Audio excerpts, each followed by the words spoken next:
The Galactic Council chamber fell silent as Ambassador Elena Vasquez rose from her seat. Around the circular amphitheater, representatives from 47 different species watched with barely concealed amusement. The humans had been requesting membership for 23 standard years, and each time they were denied with the same condescending explanation.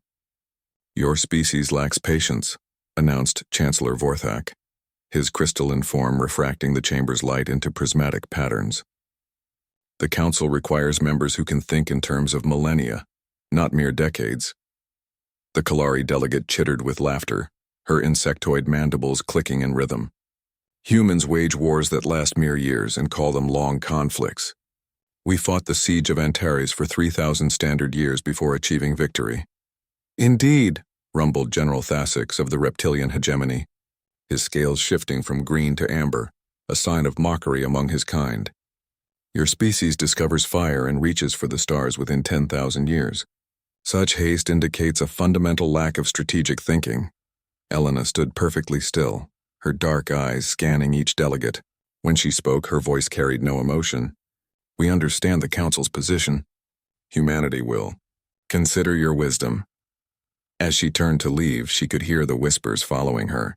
"Typical human," someone muttered. "No doubt they'll try again next year with the same impatience." But Elena didn't return the next year, or the year after, or for the next 50 standard years. The galaxy continued its ancient rhythms. The Vorthak hegemony expanded slowly, claiming one system per century as they had for millennia. The Kalari maintained their eternal vigil against the dark matter entities that emerged every few thousand years. The reptilian fleets patrolled their borders with the methodical precision of creatures who measured success across geological epochs. Occasionally, reports filtered in about human activities. They had colonized several hundred systems. They were building something called a trade network. Their population had grown to nearly 1 trillion spread across their expanding territory. But to species that counted time in millennia, human affairs were as fleeting as mayflies. It was Chancellor Vorthak's great-great-great-grandchild who first noticed the anomalies. Ships were going missing on the outer rim. Not just one or two, but entire fleets. Patrol vessels sent to investigate simply vanished. "Pirates," suggested the current Kalari delegate, her certainty unwavering. "The outer systems have always bred such vermin." But then the reptilian listening posts went silent. All of them, simultaneously. Across 40 light-years of territory, not a single distress signal, not one enemy contact report. Just silence. It took another decade for the truth to emerge, and when it did, it came not as an invasion or a demand for surrender, but as a simple message broadcast across all Galactic Council frequencies.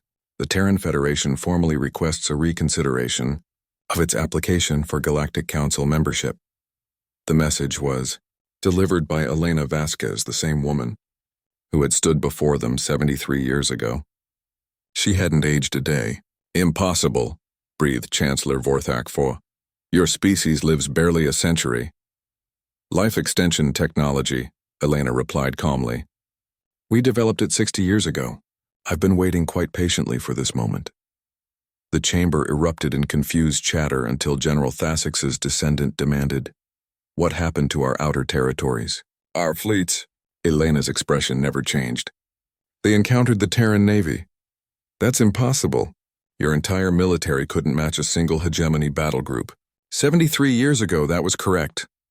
Elena activated a holographic display showing the galaxy. Red dots began appearing across the outer rim, thousands of them. "However, we've had time to expand our capabilities." The display zoomed in on one sector. Where reptilian star charts showed 50 systems under their control, the hologram revealed something else entirely. Every planet, every asteroid, every piece of space debris now bore human installations. Mining platforms, shipyards, research stations, an industrial network spanning dozens of light years. "While you counted centuries, we counted hours," Elena continued. "While you planned for millennia, we built for tomorrow. Every day for 73 years, we grew stronger. Every hour, more ships rolled out of our yards." Chancellor Vorthak's crystalline form had shifted to a deep red. "You've invaded Council territory." "We've occupied unclaimed space," Elena corrected. "Your species considers anything more than one system per century to be hasty expansion." By your own standards, most of your territory has been functionally empty for millennia. The Kalari delegate's chitin had turned pale.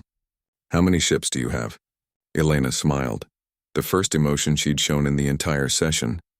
Patience isn't just about waiting, delegate. It's about preparation. It's about turning every passing moment into an advantage. It's about making your enemies count your delays as weakness while you sharpen every blade. The display zoomed out again. The red dots weren't just on the outer rim anymore. They formed a vast web throughout the galaxy, connecting human space to strategic points near every major council world. For 73 years you dismissed us as impatient children, Elena said softly. You mocked our urgency, our haste, our inability to think in geological timescales. But you failed to understand something fundamental about human nature. She paused, letting the weight of her words settle in the silent chamber. We don't just hold grudges. We nurture them. We feed them. We spend decades planning the perfect moment to repay every slight, every insult, every dismissal.